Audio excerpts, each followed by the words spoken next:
श्रीमद् रामचरितमानस के मंगलाचरण के पश्चात आज हम चौपाई में प्रवेश करते हैं। पहली चौपाई गुरु महाराज को समर्पित है। मैंने पहले बता दिया कि अभी मानस गुरु गीता पर संवाद चल रहा है और श्रीमद् रामचरितमानस की पहली चौपाई वंदौ गुरुपद पदुम परागा सुरुचि सुभास सरस अनुरागा और दूसरी चौपाई है अमीय मूरी मय चूरण चारु समन सकल भवरुज परिवारु। यानी गुरु महाराज के चरण की रज से सकल भवरोगों का समन करें। सफलता की रामायण में संदेश यही है कि गुरु महाराज के चरण की रज से जीवन के सकल भवरोगों का नाश करें। और गुरु चरण रज जो है वो एक विमल विभूति है जिसकी चर्चा हम करेंगे। तो पहली चौपाई का गायन करें। वंदव गुरु पद पदुम परागा सुरुचि सुबास सरस अनुरागा। गुरु महाराज के पैर कैसे हैं, गुरु महाराज के पद कैसे हैं कि कमल के समान है। तो गुरु महाराज के जो चरण हैं, जो पद हैं, जो पदुम हैं, उन चरणों के पराग, उनकी रज कण, उनकी जो धूली है उसको पराग कहते हैं। कमल के ऊपर जो पराग आते हैं उसके बीच जो लंबे केसरों पर जमा करती है जो पुष्प रज है उसे हम पराग कहते हैं। मैं श्री गुरु महाराज के चरण कमल के पराग की वंदना करता हूं।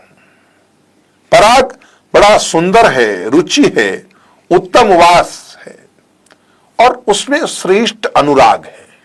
यह शाब्दिक अर्थ है। सच पूछो तो मैं पिछले भाग में भी मैंने कहा था गुरु महाराज की वाणी, मुख से निकली हुई वाणी गुरु का पद है और उसकी जो व्याख्या है वो पराग है। मैं उसको प्रणाम करता हूं। वो व्याख्या रुचिकर होती है, बड़ा आनंद आता है। श्रीमद् रामचरितमानस की उस सुरुचि व्याख्या सुने तो रुचि करके सुने, अरुचि से नहीं, अपच न हो जाए कहीं पे। उसके लिए भूख जगाए, शास्त्र को सुनने की और जानने की जिज्ञासा पैदा हो, अर्थात ब्रह्म जिज्ञासा हो, सुवास उसे वासित हो। सरस वो बड़ी रसीली व्याख्या है। अनुराग और गुरु पद, गुरु महाराज की वाणी में, गुरु महाराज के चरण की रज में अनुराग पैदा करे। क्योंकि वंदव गुरुपद पदुम परागा सुरुचि सुवास सरस अनुरागा, चार गुण होते हैं।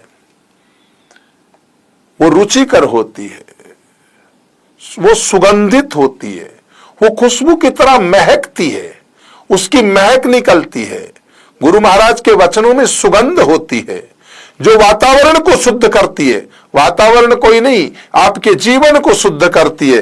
वो गुरु महाराज के मुख से निकली हुई वाणी है और वो गुरु महाराज के पद चरण रज है।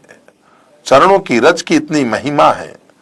गुरु को प्रणाम करने के लिए इन दोनों अंगुलियों से गुरु महाराज का जो पैर का, दाहिने पैर का जो नाखून है, बड़ा जो अंगूठा है, अंगुष्ठ के नीचे दोनों अंगुलियां लगाए, उसे तिलक करें, ऐसी महिमा है।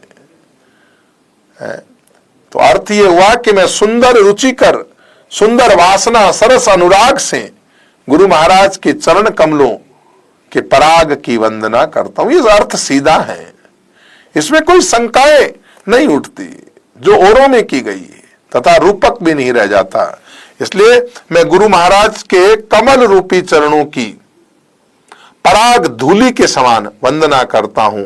और जो धूली पराग के नाई रुचिकर होती है, सुगंधित होती है, जो रसीली है, रंगीली है, ऐसी गुरु महाराज की ये वाणी है। अमीय मूरिमय चूरण चारु, अमृत है। अमृत क्या करता है? अमृत मरे हुए को जीवन प्रदान करता है और गुरु के मुख से निकली हुई वाणी व्यक्ति को जगा देती है। उत्तिष्ठ जागृत, उठो जागो। व्यक्ति की निराशा को दूर करने वाली गुरु की वाणी होती है जो जगाती है कि धरती की शान तू मनु की संतान, तेरी मुट्ठियों में बंद तूफान, ऐ मनुष्य तू बड़ा महान, अपने आप को पहचान, आत्मज्ञान का बोध कराती है, वो गुरु महाराज की वाणी है।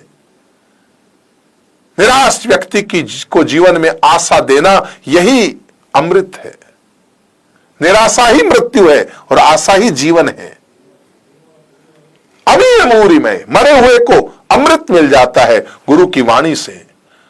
और ये चूरण, गुरु महाराज के चरण रज का जो चूरण है, दो अर्थ है बाप, यानी गुरु की मुख की वाणी से निकले हुए चरणों की रज और गुरु के पैरों के चरणों की रज, दोनों सही है। ये अगर किसी को मिल जाए तो समन सकल भवरुज परिवार, जीवन को भवरोगों से मिटा देती है, भवरोगों का समन कर देती है। अमीय अमृतमय, अमीय मूरिमय पद पदाग का रूपण है।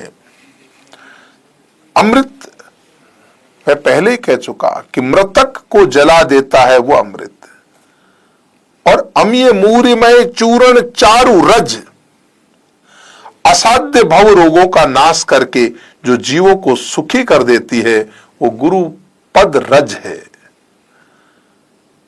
अमृत वैसे तो देवताओं को सुलभ है,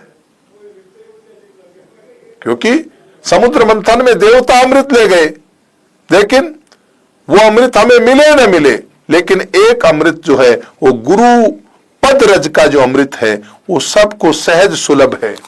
इसलिए गुरु पद रज रूपी अमृत का पान हम कर सकते हैं।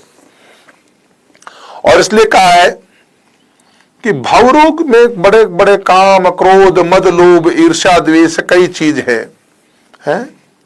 भवरोग का परिवार तो बड़ा सूक्ष्म है। मिले रहे मार्यो चहे कामादि संगाति, मिले रहे मार्यो चहे कामादि संगाति, मोह बिनु रहे न मरे जारे छल छाती। विनय पत्रिका में गोस्वामी जी कहते हैं कि ये इतने मेरे में जो विकार भरे हुए हैं, इन विकारों का नाश कैसे होगा? और उसका उत्तर यही है कि गुरु पद रज। अमीय मूरिमय चूर्ण चारु, समन सकल भौर, तेरे एक दो नहीं सकल, सकल माने तमाम, जो तुझे ज्ञात है और ज्ञात नहीं भी है, वो सब भवरोग मिट जाएंगे। जैसे सूक्ष्म से सूक्ष्म नाश में शंका नहीं रह जाती, जैसे मंत्र जाप करने से, यज्ञ करने से, तीर्थ करने से, दान करने से, स्थूल साधनों से सूक्ष्म मन की शुद्धि होती है, मन की मलिनता और पाप दूर होते हैं, वैसे गुरु महाराज के पदरज से काम आदि विकारों का नाश होता है।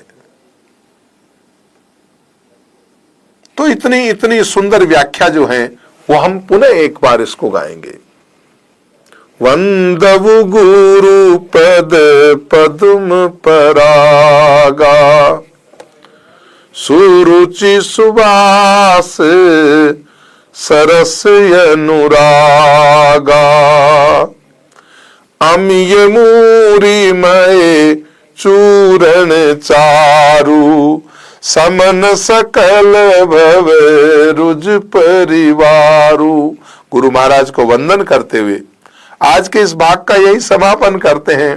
कल श्रीमद् रामचरितमानस की चौपाई जो गुरु गीता है, उस पे चौपाई संख्या 3 और 4 पर फिर अपनी मति गुरु महाराज की कृपा के अनुसार और हनुमत कृपा अनुसार जैसा संभव होगा फिर व्याख्या करेंगे। आप सबका मंगल हो, शुभमस्तु, खूब खूब आनंद करें। जय हो। आप सुन रहे थे let's mic more than radio.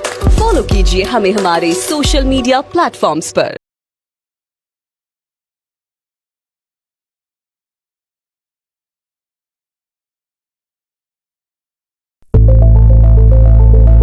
It's time for news.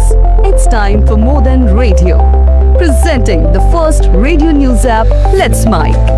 Let's Mic, a news-based app on your phone where you get to watch and listen news, talk shows, interviews, radio show podcasts.